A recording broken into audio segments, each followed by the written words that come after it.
नमस्कार, मैं हूं देबांजलि मोइत्रा। पुलवामा हमले के बाद भारत ने जो पाकिस्तान से बदला लिया 26 तारीख को, उसके बाद भारत और पाकिस्तान के बीच टेंशन बढ़ गई है और दोनों देश एक दूसरे को नीचा दिखाने के लिए तैयार बैठे हैं, या यूं कहें कि भारत पाकिस्तान की हर गतिविधि पर नजर रखे है। ये काम कर रहा है इसरो।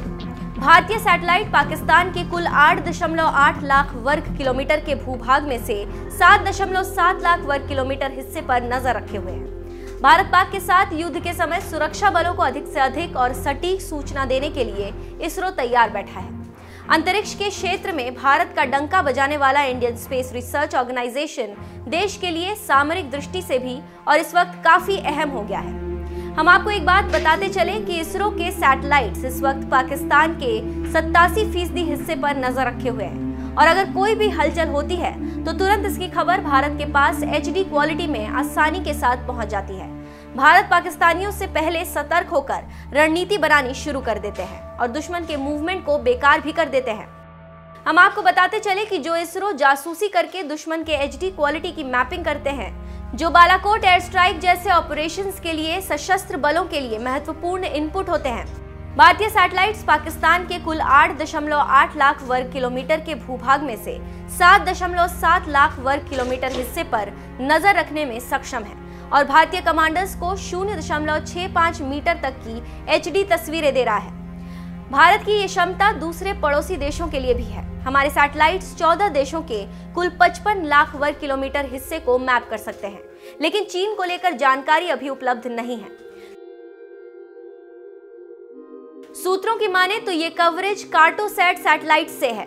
17 जनवरी को पीएमओ में राज्य मंत्री जितेंद्र सिंह ने कहा था कि भारत पाकिस्तानी घरों में झांक सकता है और ये कोई मजाक नहीं था।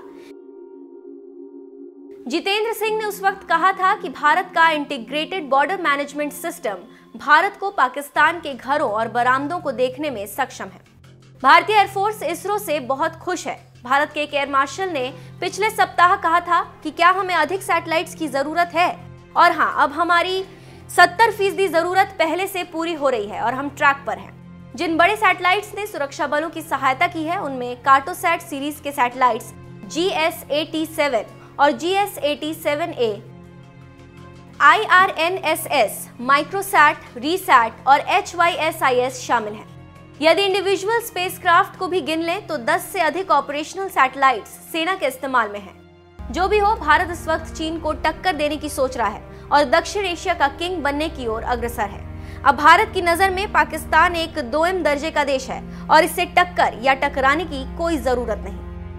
भारत दक्षिण एशिया में चीन को घेरने के लिए जापान, अमेरिका, रूस और फ्रांस के साथ ही साथ कई और देशों के साथ घेरने में जुटा है और इस रणनीति के तहत भारत अब अपना समय पाकिस्तान के चक्कर में जाया करने की नहीं सोचता।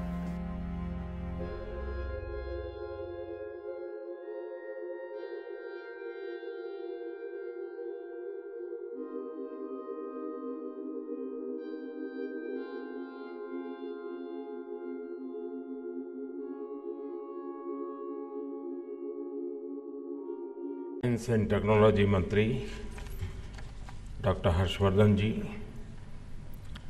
CSIR के director doctor Shekhar C Mande ji, principal scientific adviser doctor K Vijay Raghavan ji, Niti Aayog के सदस्य श्री VK सारस्वत जी और यहाँ उपस्थित सभी मेरे साथियों, आप तो लेबोरेटरी में जिंदगी गुजारने वाले लोग हैं और आप में एक पहले पायलट प्रोजेक्ट करने की परंपरा होती है और पायलट प्रोजेक्ट होने के बाद स्केलेबल किया जाता है। तो अभी एक पायलट प्रोजेक्ट हो गया।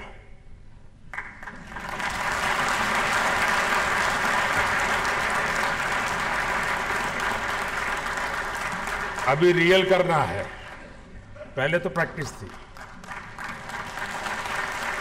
और रियल ये है एक्चुअली स्टैंडिंग ओवेशन आज के अवार्ड विजेताओं को है। हम सब स्टैंडिंग ओवेशन देंगे।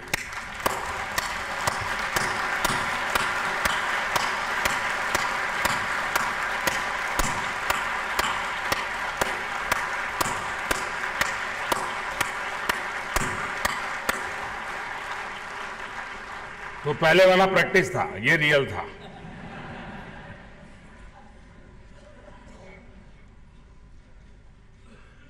आज नेशनल साइंस डे पर आप सभी के बीच आने का अवसर मिला है। आप सभी भली भांति जानते हैं कि ये दिन महान वैज्ञानिक डॉक्टर सीवी रमन के रमन इफेक्ट के आविष्कार की याद में मनाया जाता है। इसी उपलब्धि ने देश को विज्ञान के क्षेत्र में पहला नोबेल दिलाया था। मैं डॉक्टर रमन को श्रद्धांजलि देने के साथ ही विज्ञान दिवस पर आपको और पूरे वैज्ञानिक जगत को, विज्ञान के प्रत्येक विद्यार्थी को बहुत बहुत शुभकामनाएं देता हूं। मेरी कामना है कि आप सभी रिसर्च एंड डेवलपमेंट से जुड़े अपने प्रयासों में सफल हो और इसका लाभ देश की जनता को मिल सके। आज शांति स्वरूप भटनागर पुरस्कार पाने वाले विजेताओं और उनके परिवारों को मैं बहुत बहुत बधाई देता हूं। आपकी उपलब्धियों पर हमें गर्व है, हिंदुस्तान को गर्व है। मैंने परिवारजनों को भी विशेष बधाई इसलिए दी क्योंकि वैज्ञानिक लेबोरेटरी में जिंदगी खपाता है और इसलिए सबसे ज्यादा त्याग तपस्या परिवारजनों की होती है। आपके प्रयासों से, आपके कार्यों से देश और समाज को लाभ मिला है और ये कार्य ऐसे होते हैं कि ये पीढ़ी दर पीढ़ी उसका लाभ मिलता रहता है। जय जवान, जय किसान, जय विज्ञान और जय अनुसंधान नए भारत का रास्ता बने, इसके लिए इस प्रकार के पुरस्कारों और नेशनल साइंस डे जैसे आयोजनों की भूमिका बहुत अहम है। साथियों, इस वर्ष की थीम बहुत ही प्रासंगिक है। मैं खुद भी विज्ञान को लोगों की जरूरतों से जोड़ने के विचार का आग्रही रहता हूं। हमारी सरकार अपने तमाम कार्यक्रमों और योजनाओं के जरिए भी इस दिशा में कुछ न कुछ प्रयास कर रही है। साथियों, हमारे पास डेमोक्रेसी, डेमोग्राफी एंड डिमांड, इसका डिविडेंड है। आज भारत दुनिया की सबसे तेजी से बढ़ती हुई अर्थव्यवस्था बन चुका है। हमारे युवाओं की महत्वाकांक्षाएं सर्वश्रेष्ठ होने को लेकर उनकी ललक हमारी सबसे बड़ी ताकत है। ऐसे में हमें साइंस, टेक्नोलॉजी और इनोवेशन को जनता से जोड़कर उन्हें समाज की आकांक्षाओं और जरूरत के अनुरूप बनाना होगा। इस साल जालंधर में इंडियन साइंस कांग्रेस के दौरान मैंने कहा था कि भारत की असली ताकत भी यही है कि हां, विज्ञान को समाज की जरूरत से जोड़ा जा रहा है। और मुझे पूरा विश्वास है कि आप सभी, हमारा एक एक वैज्ञानिक परमाणु ऊर्जा, स्पेस साइंस और रक्षा से जुड़े अपने कौशल को लगातार उन्नत करते जाएंगे। साथियों, हमारे देश के लोगों को अब बेस से कम कुछ नहीं चाहिए। अब हमारा स्टैंडर्ड काफी ऊपर चला गया है। अगर हमारी संस्थाओं की सोच पुरानी होगी तो हम आकांक्षाओं को पूरा नहीं कर पाएंगे। साइंस से जुड़े हमारे इंस्टीट्यूट्स को भी भविष्य की आवश्यकताओं के हिसाब से खुद को घड़ना होगा। हमें अपनी मौलिक शक्ति को बनाए रखते हुए भविष्य के समाज और इकोनॉमी के हिसाब से ढलना होगा। मैंने अपने प्रिंसिपल साइंटिफिक एडवाइजर से इस बारे में एक समग्र योजना बनाकर आगे बढ़ने के लिए आग्रह किया है। इसमें आप सभी की साझेदारी भी बहुत जरूरी है। साथियों, जब इच्छा शक्ति हो तो सीमित संसाधनों में भी कैसे अद्भुत परिणाम दिए जा सकते हैं, इसका उदाहरण हमारा स्पेस प्रोग्राम है।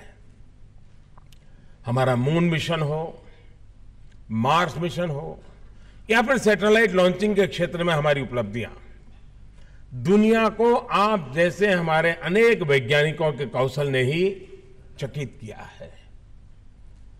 अपने पहले ही प्रयास में हमने मंगल ग्रह के ऑर्बिट में अपना मंगलयान सफलतापूर्वक भेज दिया था। ऐसे करने वाले हम पहले एशियाई देश थे।